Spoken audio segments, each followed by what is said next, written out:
Hola, queridos amigos, conspiradores en casa, conspiradora, Hola. conspiradores. Hola. Hola. Bueno, hoy hablaremos de los científicos, este grupo de políticos porfiristas, que fueron reconocidos así como los científicos, y no precisamente porque fueran médicos o, ¿qué les voy a decir?, ingenieros o arquitectos o... No, más bien, sí, no eran hombres de ciencia. no eran Exacto. hombres de ciencia, eran fundamentalmente políticos que estaban viendo y luchando por el progreso de México en el orden de las telecomunicaciones, de la política, de la economía, de la educación, en fin, se les puso así científicos sin que fueran eso precisamente, ¿no? Amantes de la ciencia. La crema innata del porfiriato se hacían llamar, así se sentían, y de alguna forma saben juntarse para compartir ese poder que la dictadura vitalicia no les permitiría, y ellos de alguna forma lo hacen bien para sus intereses, y bueno, obviamente también hubo progreso para el país, pero ¿a qué costo, no? Sí, un grupo de personajes que no eran la crema innata, porque todos ellos eran una clase media en angustioso ascenso que se aprovechan de los oídos de Porfirio Díaz y que les hacía caso de vez en cuando. Siempre la última palabra la tenía Claro. el dictador. O sea, Sí, totalmente de acuerdo. Creo que la descripción que has dado hace un segundo, Benito, es totalmente cierta. Eran hombres de clase media. Ahorita vamos a ver, porque es muy interesante cómo hay una nueva generación a final del siglo XIX que se suma y que los jala Porfirio Díaz muy hábilmente y se convierten prácticamente en los tecnócratas del porfiriato. los Chicago Boys. Bueno, los niños bonitos. Yo no podría brindar por ningún porfirista. No, bueno, yo tampoco. ¿Por la historia? Por nosotros. Por la Por la historia. Eso. Salud. ¡Qué prejuicios!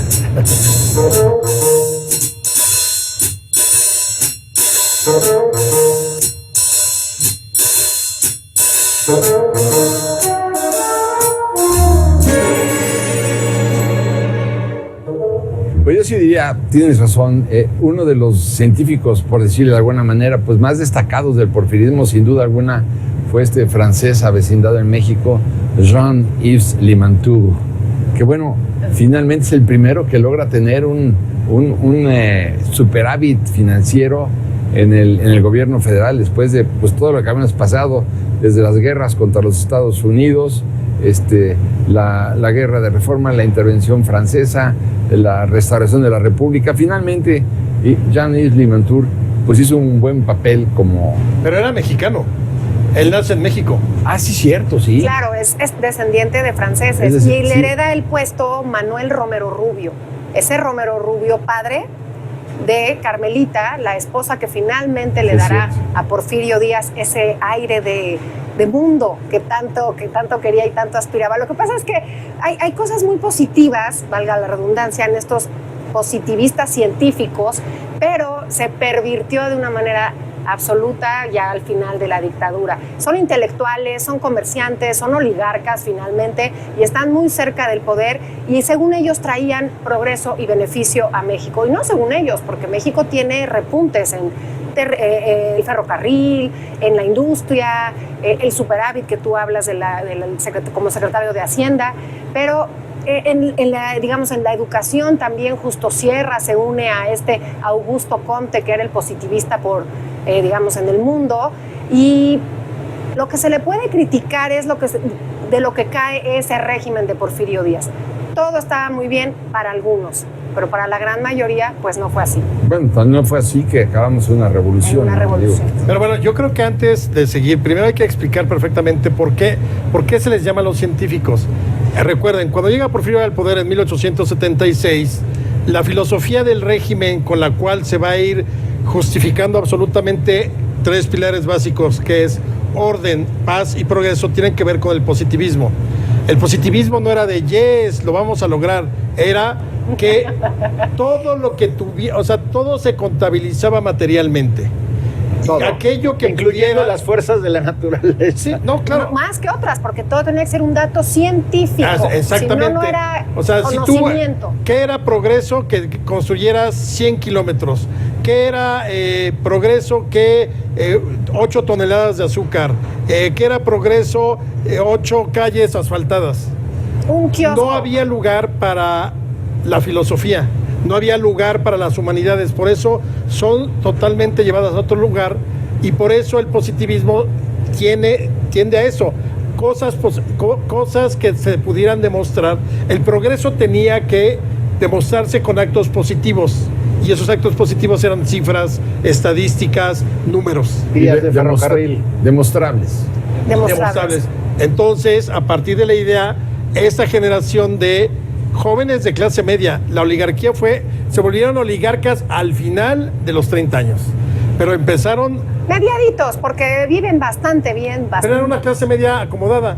Eran los niños bonitos y era la crema innata. Ellos eran los que dictaban el rumbo, digo, obviamente, Porfirio... Pero lo dictaban a partir de Porfirio. Sí, claro, pero sí se convierten en una crema innata. Se aspiraba a ser del grupo de esos científicos. Pero yo creo que eso ya lo ubicas hasta 1900. Era aspiracional. En el Inter son gente que estudia en la Escuela Nacional Preparatoria, estudia ingeniería, leyes, medicina, comercio, o sea, todas esas cosas que podían construir y que podían comprobarse. De ahí el asunto son los científicos, porque casi todo lo que ellos resolvían tenían que hacerlo como si fuera una ciencia exacta. Si no podía estar demostrado tangiblemente, no servía para el régimen. Y absolutamente contrapuesto al mundo indígena que no hacía el rural, porque tenemos positivistas hacendados que se vieron beneficiados justamente con estas cifras, ¿no? Grandes latifundistas, grandes terratenientes que tenían estas cuentas muy positivas, supuestamente de un progreso para unos pocos y se convierten en esta oligarquía y en este grupo tan selecto y tan exclusivo que se convirtieron. Sí. José Yves Limantour tenía, entre otras virtudes, el apellido francés en tiempos de afrancesamiento. Sí. Quiero decir, Porfirio Díaz admiraba la lógica afrancesada y tenían esta muy de modés, no sé cómo llamarlo. Pero bueno, pero lo que está claro es que Limantour fue el cerebro del régimen porfiriano. Sin él no hubiera existido la paz porfiriana, el orden, el progreso, las cuentas exactas de las vías tendidas de ferrocarril hacia el norte. Bueno, tan es así que fueron 19,000 kilómetros de vías férreas las que construye Porfirio Díaz. Yo te diría que de las grandes hazañas del porfirismo, esa es una, sin duda alguna, que debe rescatarse, ¿no? Ahora, ¿en qué se convirtió todo esto? Claro, lo operaban compañías extranjeras. En un botín se convirtió en un botín. Eso es clave. Las compañías extranjeras, porque hablando de tecnócratas, realmente lo que quería Yves Limantour era atraer al capital extranjero, porque eso es lo que iba a generar progreso. Según esta teoría y según este positivismo, teníamos que ser atractivos para los extranjeros y para esos capitales. Y entonces la minería, el petróleo, la luz, el ferrocarril, muchísimas industrias, teníamos industrias nacionales. El Enequén no pudo haber, el oro verde no pudo haber surgido de la forma que lo hace si no hubiese sido por esa idea positivista. Pero fuerte crítica actual y que además desencadenó terribles males sociales, pues fue ese beneficio por encima de la democracia y por encima de los derechos de los campesinos y de los obreros, y que además si se hubiera bajado, tú dices que lo hubiera, no hay que conjugarlo, no lo quiero conjugar, pero que se hubiera bajado Porfirio con la entrevista a Díaz Krillman y quizá el positivismo hubiera sido rescatado de alguna manera. ¿Y qué hace cuando empiezan a tomar importancia dentro del gabinete y en la toma de decisiones? Porfirio Díaz, con un colmillo que rozaba en el suelo, empezó a correr rumores de estaban peleados todos con todos. Yo rescato tal vez a dos de ellos, todos los demás pasaron a la historia sin mancharlo ni romperlo, como decía mi mamá, pero tal vez Justo Sierra, sin lugar a duda, sí, ¿no? El maestro de América, creador de la universidad, y Francisco Bulnes por sus novelas, por sus escritos, y porque fue el único que realmente sí se acercó al tema científico. Él es enviado como representante del gobierno mexicano a una convención en Japón, donde iban a determinar, háganme ustedes el favor, iban a determinar la trayectoria de Venus sobre el mapa estelar. Yo creo que es de las pocas cosas científicas que hicieron los grupos, Claro, el grupo de científicos. Pero fíjate, es una generación muy interesante porque casi todos ellos nacen entre la guerra de intervención francesa Sí. y la guerra de reforma, es decir, entre los 50, finales de los 50, mediados de los 60. Y van a estudiar en la Escuela Nacional Preparatoria, eso es muy importante. Muy. Más o menos para que nuestros amigos en casa puedan tener una idea clara, el positivismo es el equivalente a lo que hubiera sido el neoliberalismo. Es una filosofía que está recorriendo el mundo en general, a la cual se sube el gobierno mexicano. ¿Por qué? Porque es una tendencia, pero también porque hay una necesidad de modernización del país cuando llega Porfirio Díaz. Porfirio Díaz tiene muy clara la idea de que hay que modernizar al país después de 70 años de guerras, intervenciones, golpes de Estado y todo eso. Y la idea de modernizarlo es a través, ¿cómo? Del orden, la paz y el progreso. Eran los pilares. La revolución industrial. Básico. Claro, Porque pero- la educación no estaba contemplada. No, dentro claro que de- No estaba contemplada, pero tuvo bríos. Sí. Y tuvo bríos maravillosos, Sí. porque yo estoy pensando en un Rivas Mercado que es más positivista que cualquiera, porque además es un funcionario de este gobierno de Porfirio, es el director de la Academia de San Carlos, pero sí ve el semillero, digamos, manda a un muy joven, Diego Rivera, a estudiar a Francia, donde se estudiaba pintura, pero sí permea de alguna forma la sociedad mexicana esta cultura y este arte, porque no podemos tampoco sustraer las cosas que sí concretas se hicieron bajo esta, digamos, esta idea y esta... No, yo creo que el positivismo fue un éxito para el país. O sea, sacó de la anarquía absoluta y del caos a México para llevarlo a un lugar entre las naciones.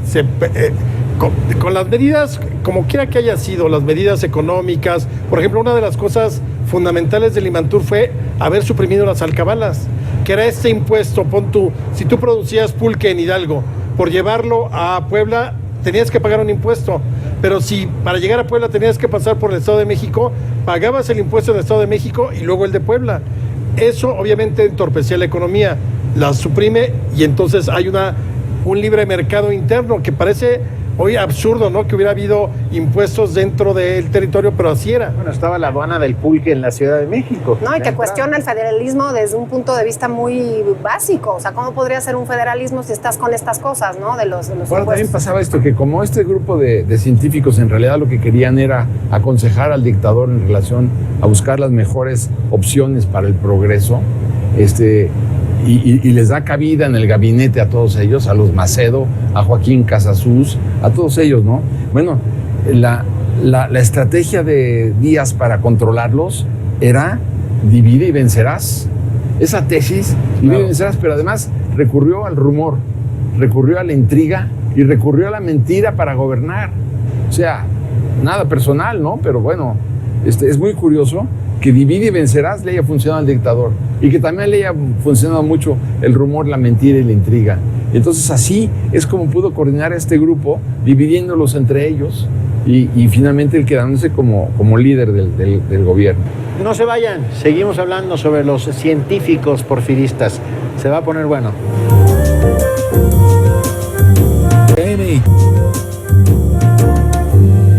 Nuestro hashtag es... Los científicos porfiristas fueron, y ese es nuestro hashtag. ¿Qué Yo sí, fueron? yo sí creo que fueron un grupo que supieron manejar y sabían de las intrigas y sabían que así funcionaba y en algún momento les iban a dar una secretaría pública y en algún momento les iban a dar quizá algún contrato internacional o en algún momento iban a decir, bueno, tu hacienda y tu latifundio por ahí no me voy a meter. Realmente creo que es hasta perversa la forma como la dictadura les beneficia y aunque entre ellos tuvieran estas competencias, son un todo y son un grupo que perdura incluso hasta finales del porfiriato, porque además vamos a ver a estos capitales y a estos positivistas que cuando pasa la Revolución Mexicana algunos sí se quedan y algunos, la gran mayoría, se van a ir. Pero hay que ver, ellos lo que se proponían era buscar el progreso material. A mí me encanta esto. Sí, Y yo me pongo a pensar, yo digamos como presidente, pues sí, claro que invito a la Standard Oil Company y claro que invito a la Kansas City Railways y claro que invito a todos para que vengan a invertir en este país y crear empleos. Lo que sucedió también es que se concentró la riqueza en muy pocas manos. Y claro, tan se concentró, la pobreza al final del porfiriato era verdaderamente de escándalo y fue una de las causales también de la expansión de la revolución.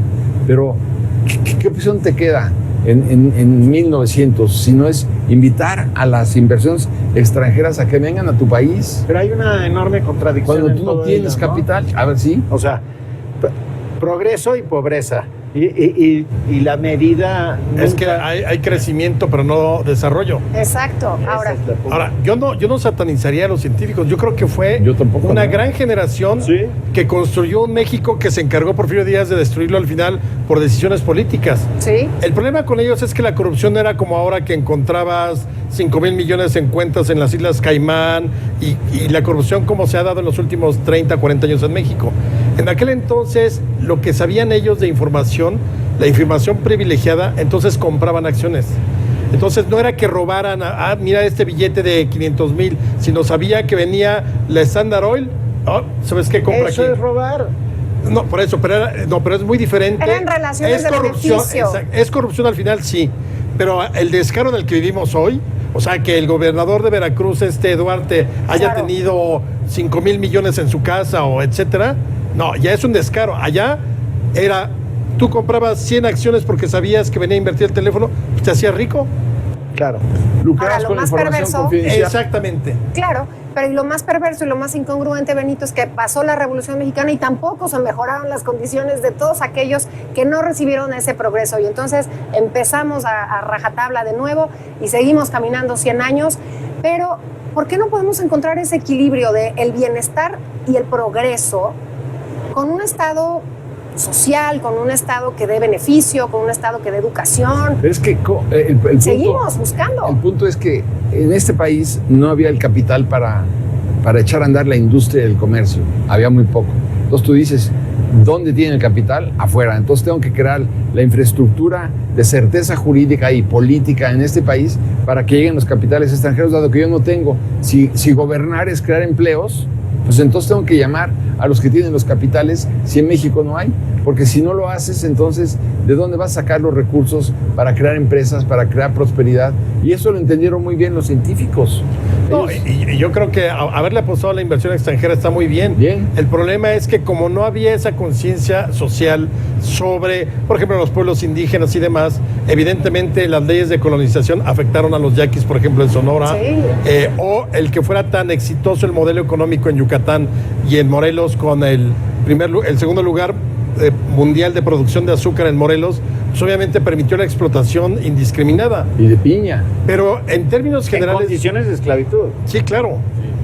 No, por eso es tan contradictorio el porfiriato en muchos sentidos. Bueno, cuando ves Puente Nacional, por ejemplo. O cuando los mandas a asesinar Nacional, y los mandas a asesinar en Cananea o en Río Blanco. A ver, progreso, pero te asesino a los obreros que están diciendo, oye, quiero beneficios porque no puedo seguir así. Tú ve la esclavitud en Yucatán, ve la esclavitud también en las haciendas madereras, en Valle Nacional, con los yaquis.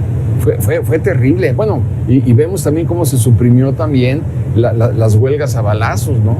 Inclusive permitiendo que los Rangers de Arizona entraran a territorio nacional. O sea, pues es una dictadura, ¿no?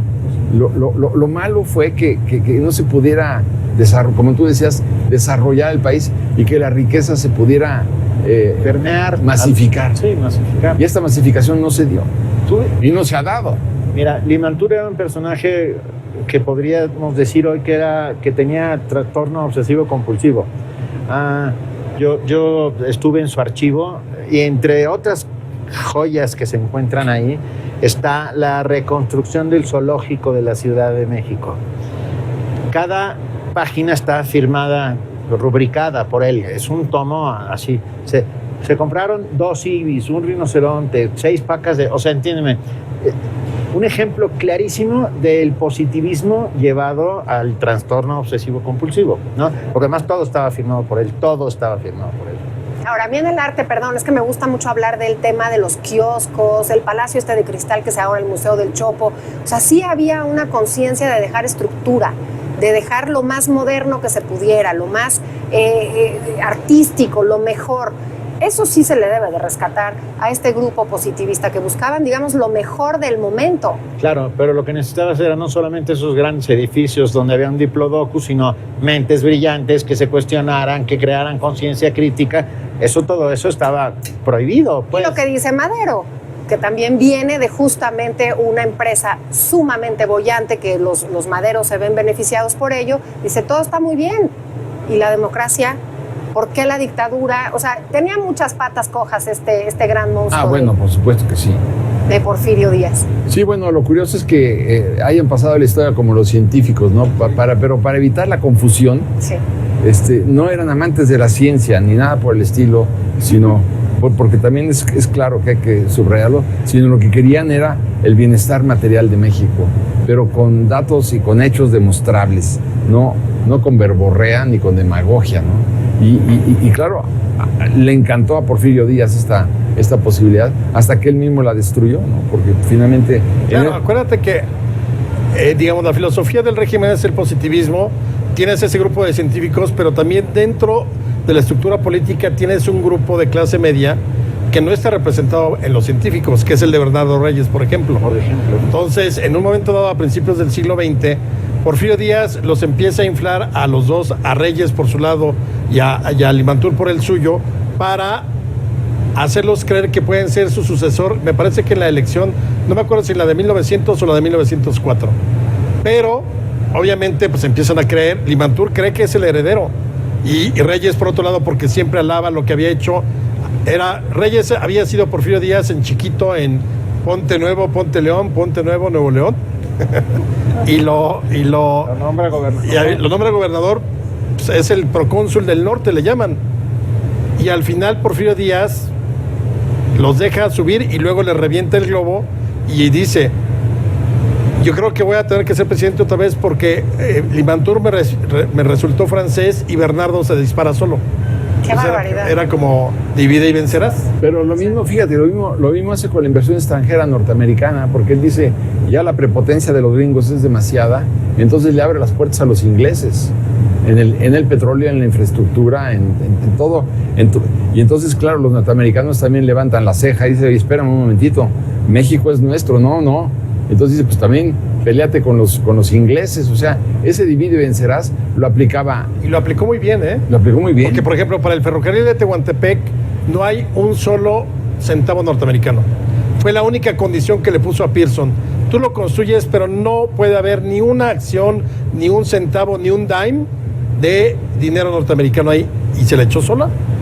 Sí, bueno. Y era el gran tesoro que quería Estados Unidos desde tiempos de Juárez, o antes, ¿no? El Tratado de McLean Ocampo, y antes. Claro, desde antes. Exactamente. Ahora, estaba tan convencido Díaz de que esta filosofía era la correcta, que cuando se marcha en el Ipiranga, cuando es expulsado en el Ipiranga, todavía en sus últimos momentos, en sus últimos años, platica, escribe: los mexicanos van a entender lo grande que hice, el bienestar que traje, y lo van a volver a escribir. Por supuesto que no podías pasar por esa sangre y por esa falta de democracia, pero podemos rescatar que los positivistas sí dejaron una infraestructura muy positiva para México, ¿no, Díaz? A mí me hubiera gustado, sí, que junto con esa estructura económica, política, estructura económica, industrial, hubiera habido también la apertura democrática, ¿no? Entonces, claro, hubiera sido... ¿Quieres todo, Paco? Sí, pues, sí, no se puede. Es como uno no puede dejar de decir que hay el que hubiera. Ya nos vamos. ¿Cómo no? Espérense, todavía nos falta más. Justo cierra. Es la gran reapertura de la universidad en 1910. Sí. Tú lo habías mencionado hace rato, pero creo que es uno sí, de los momentos gloriosos del régimen. Sí. Por supuesto. Sí, sin lugar a dudas. Algo se puede rescatar. Por eso yo decía que cierra. Yo creo que es un modelo interesante el que establece, porque, insisto, saca a México del caos del siglo XIX para llevarlo a un lugar donde privaba la modernización, sí, pero a un costo social.